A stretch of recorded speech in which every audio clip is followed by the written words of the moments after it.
because they were trying to sell us on the idea that he knows the analytics now, and he came out, I understood the errors of my ways. I was too old school. I should have looked at the analytics. Now I get it. Even though front offices have like staffs filled with guys with PhDs from MIT nowadays. But he understands when to go for it on fourth down because he consulted a chart. Give me a break. That was just a way to package him to the fans because Jerry Jones doesn't want a coach who's going to get credit if they win. He doesn't want a coach who will actually push back against him, right? So that's why Mike McCarthy was hired. No one was beating down Mike McCarthy's door. He lost his job with Aaron Rodgers in Green Bay. That's how the game had passed him by. So I mocked the hiring, and early on I laughed at it, right? And as they were doing poorly, I said, "See, this is Mike McCarthy." But I must give credit where credit's due. I like what I've seen from McCarthy recently. You don't win a Super Bowl without being like the CEO of the franchise, right? Well, maybe if you're Ditka and you have Buddy Ryan, but like otherwise, you really have to be the guy and have some kind of organizational talent. And he won a Super Bowl. Yes, he had Aaron Rodgers, but he's a Super Bowl winning coach. And he's starting to show why, I think, Ryan. I started to see it in the Eagles game. And they lost by 2 touchdowns. But early in that game, with nothing. Like their whole offensive line, which was the strength of the team for years, they've spent like 4 out of 5 years first-round picks on the offensive line. Everyone talks about it. They put their draft picks where their mouth was, right? And they had this great offensive line. That was the key to their team. They're all gone. It's done. The offensive line that we used to know is gone. And it's not coming back for the most part. So that's gone. He didn't have that. The defense we all know about, right? And he didn't have his quarterback or his backup quarterback at the time. And I saw them come out against the Cowboys early, march right down the field. And I thought, okay, that's a well-coached team. That's a team that's ready. They just didn't have enough. They got beaten by the Eagles. I get it. And then what happened? They played the Steelers, the undefeated Steelers. They gave them a tough game. They played the Steelers very competitively. Now, that rivalry in terms, those are the two out-of-market teams that this country used to root for. Either a Steelers fan if you had a soul, or a Cowboys fan if you were a front runner without a soul, right? If those were the two out-of-market teams when I was a kid, because they used to win Super Bowls in the 70s. So I get it. It's kind of a rivalry, and maybe the Cowboys just played up to that, but they looked well coached to me again. And then they beat the Vikings. And let me tell you something about Minnesota. Minnesota was on a 3-game winning streak against the NFC North rivals. They beat the whole NFC North. Now, that includes the Lions, yes, but also the Bears in that defense and also the Packers. So the Cowboys beat a good team on a roll, or at least a competitive team that was playing very good football in the month of November. This is a Cowboys team. I have to hand it to Mike McCarthy, Ryan, that is well coached. I think they're playing a team that had everything to, like, every reason to just roll over, has not, and I expect them to beat Washington. You know what, Max? Before you started talking, I was like, I feel like Max is going to have an excellent analysis about this. And oh my gosh, you were spot on. I mean, they played the Steelers tough, and they beat the Minnesota Vikings, which nobody could have ever told me, ever in the world. And they are playing better. Mike McCarthy coaching well, that's to be decided. But they have the weapons on offense, and you think to yourself, this team has it going. But what they had to lose? You know, they were down. Nobody was expecting them to win the NFC East anymore. Everybody had said the Eagles were going to do it. And now, all of a sudden, the Dallas Cowboys on Thanksgiving Day, where they play all the time and they continue to be the gift that keeps on giving, have expectations. And they have goals. And they can actually win the NFC East.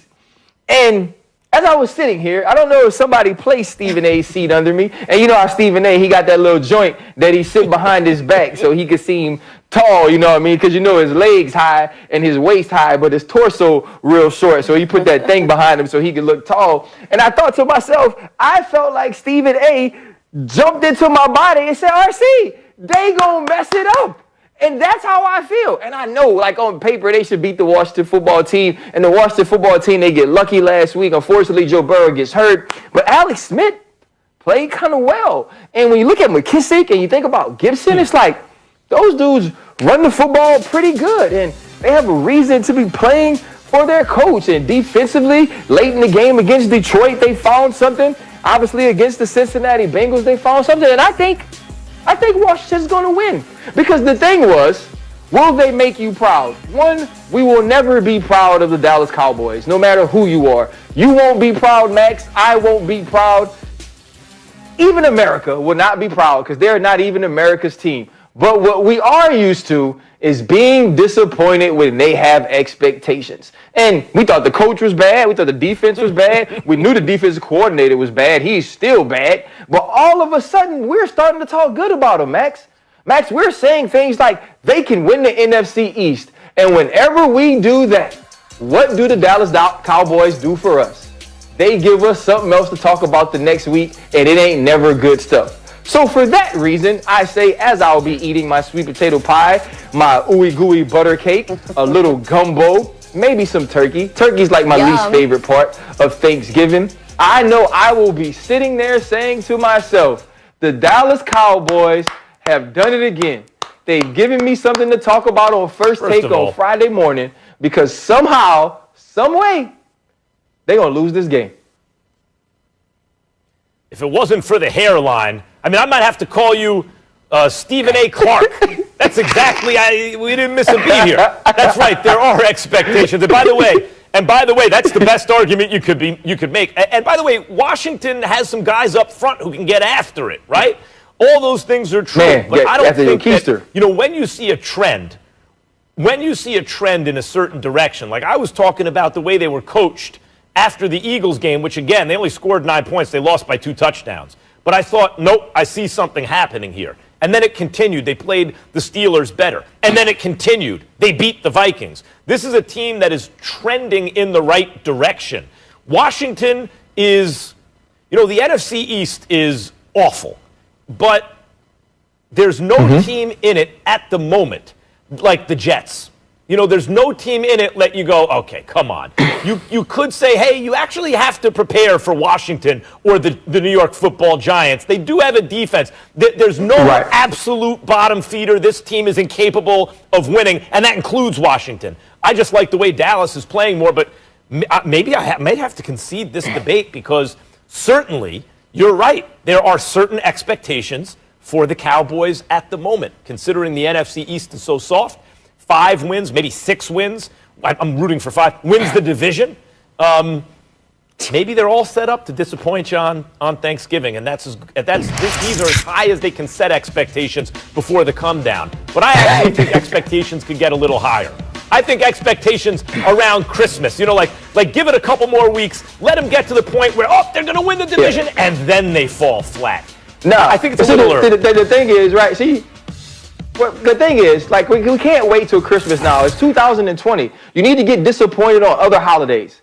And what better holiday to be disappointed on than Thanksgiving when you can go stress eat afterwards? What's up with the turkey This is the perfect time for the Dallas Cowboys to show us who they truly are. Andy Dalton played well, but when you think back to the game, Andy Dalton threw the ball right to Boyd, and he just dropped it. The game's supposed to be over. It's supposed to be an interception in the end zone, give the ball back to Kirk Cousins and the Minnesota Vikings. And so there still are those little things that happen in that game, which have to happen for teams to win, right? Justin Jefferson, who's barely dropped the ball all season, drops a sure first down conversion on second down, which leads to the fourth down incomplete pass. And so all of these little things happen to set us up for this week. To make Jerry Jones start to feel good about hiring Mike McCarthy, for this defense to start to feel good, which they got some people healthy, right? Van Der Esch or Awuzie. But I still think that tomorrow, Alex Smith and Washington find a way to win, and we'll be disappointed in the Cowboys again. I noticed this more and more, the turkey slander around Thanksgiving. I notice it more and more, guys, and I don't like it. I'm a fan of turkey. I see the gravy and the whole thing. Turkey is actually the worst part of the meal, though. It is the centerpiece. See?